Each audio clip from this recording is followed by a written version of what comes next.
Welcome to This Explainer. Today we are going on a serious journey through the epic, historical, and environmental forces that have fundamentally reshaped the Indian subcontinent. We're talking about everything from overnight vanishing acts and hastily drawn borders to the massive, brewing climatic storms of tomorrow. There's a lot of ground to cover, so let's just dive right in. Okay, let's kick things off with a literal mystery. Picture this, it's the summer of 1825, and an entire thriving civilization just vanishes into the Thar Desert overnight.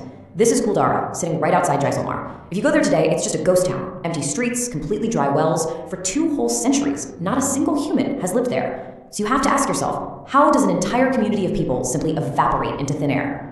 84. Think about that for a second. That is the staggering number of prosperous villages that were completely abandoned by the Paliwal Brahmins in a single coordinated exodus. And to be clear, these weren't struggling little settlements. The Paliwal Brahmins were brilliant agriculturalists and bankers. They had actually developed this revolutionary water harvesting system called Kadim, which let them grow crops right dead in the middle of the desert.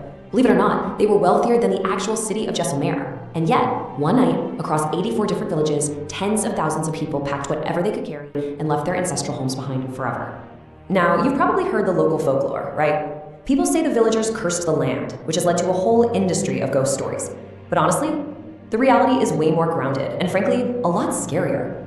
Historical documents absolutely prove it wasn't ghosts that emptied Kuldara. It was severe water scarcity combined with brutal extortion. You see, the crucial Cock River had dried up, completely ruining their ingenious farming system. And at the exact same time, a tyrannical local ruler named Salam Singh started hitting them with crushing taxes and physically threatening their families. So, forced into a corner, they made an impossible choice. A mass, silent migration over submission. So that sheer desperation to escape forces totally outside your control? Well, that same tragic dynamic played out on a massively devastating scale a century later. As British rule in India began to collapse after World War II, the political push for a separate state of Pakistan heavily intensified, eventually boiling over into the horrific Direct Action Day riots in 1946. Fearing a massive civil war, Lord Mountbatten abruptly moved the date of independence forward. He shifted it from June 1948 all the way up to August 1947. Think about that timeline. In just a few short months, an entire massive subcontinent had to be divided. And there's this quote that just brilliantly and tragically captures the sheer impossibility of the situation. Imagine being Sir Cyril Radcliffe. Here was a British lawyer who had literally never set foot in India, handed a stack of outdated maps, and told to draw its borders in mere weeks. He knew absolutely nothing about the culture, the shared villages, or the deeply intertwining rivers of Punjab and Bengal. Working frantically against the clock, he drew a line, the Radcliffe line. It was essentially a mathematical attempt to solve a deeply, deeply human puzzle. He actually refused his payment for the job because he was fully aware that the cost of his pencil strokes would be paid in human blood. So what does this all mean on the ground? Well, look at these staggering numbers. We're talking about the largest mass migration in human history. Almost overnight, neighbors who had celebrated festivals together for generations suddenly found themselves in enemy territory. Hindus and Sikhs were fleeing toward India, while Muslims fled toward Pakistan. It was pure chaos. Trains were arriving at their destinations filled only with bodies. Between 200,000 and 1 million people lost their lives, and up to 100,000 women suffered unspeakable violence and abduction. It's truly hard to even wrap your head around that scale. You know, the immense pain of those millions of displaced families didn't just fade away. It created deep, multi-generational scars that continue to heavily influence our geopolitical landscape today. We see it every day in the enduring conflict over Kashmir, which was a princely state caught right in the middle of this rush partition.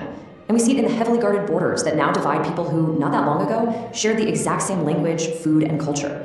The trauma of 1947 wasn't just a political event in a history book. It was a staggering human tragedy, and its echoes are still loud and clear 75 years later. Now, the consequences of imperial interference definitely weren't just felt in the West. Let's move eastward over to Manipur, where we see a similarly complex, deeply tangled history unfold. This region was heavily shaped by Burmese invasions and, you guessed it, subsequent British colonial interference.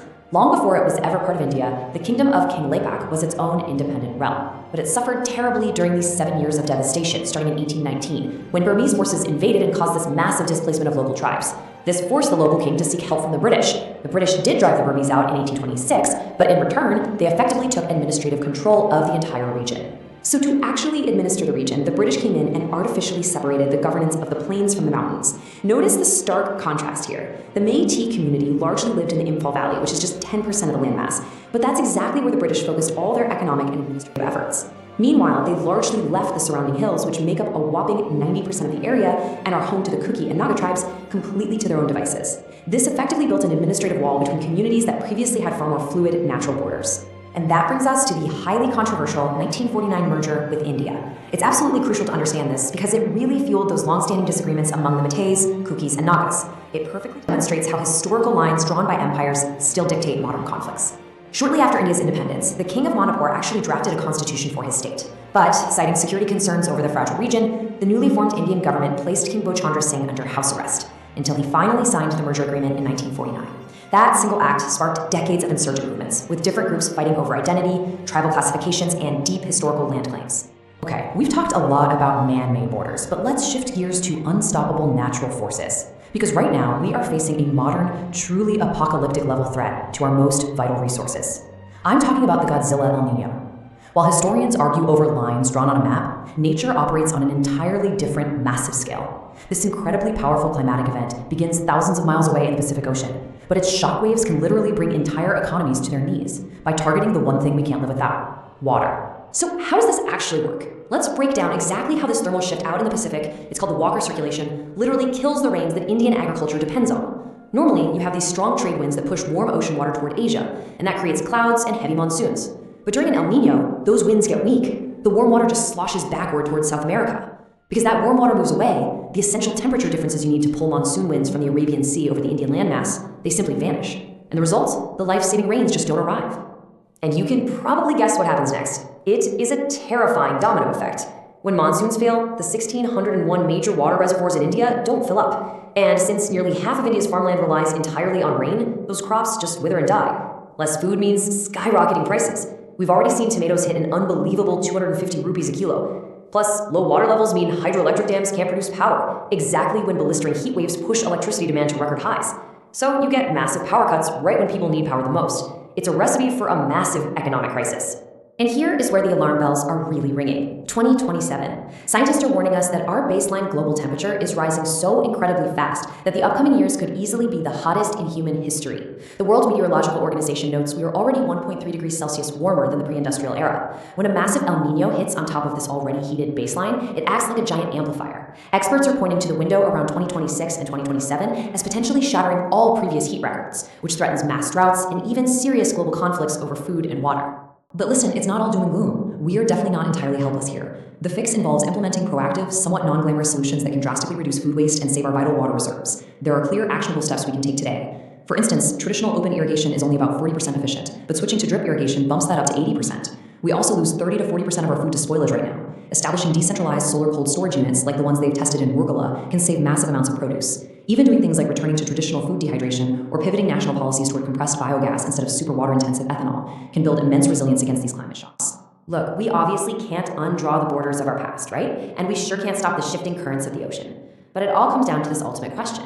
Will we learn from our history to survive the epic forces that are yet to come? From the completely dried wells of Kuldahara and the deep scars of the 1947 partition, all the way to the demographic divides of Manipur and the impending Godzilla El Nino, history shows us over and over that ignoring the signs always leads to catastrophe. The knowledge, and more importantly the solutions, are sitting right in front of us. The only thing left to decide is if we are actually going to act on them. Thanks so much for joining me on this explainer, and I'll catch you in the next one.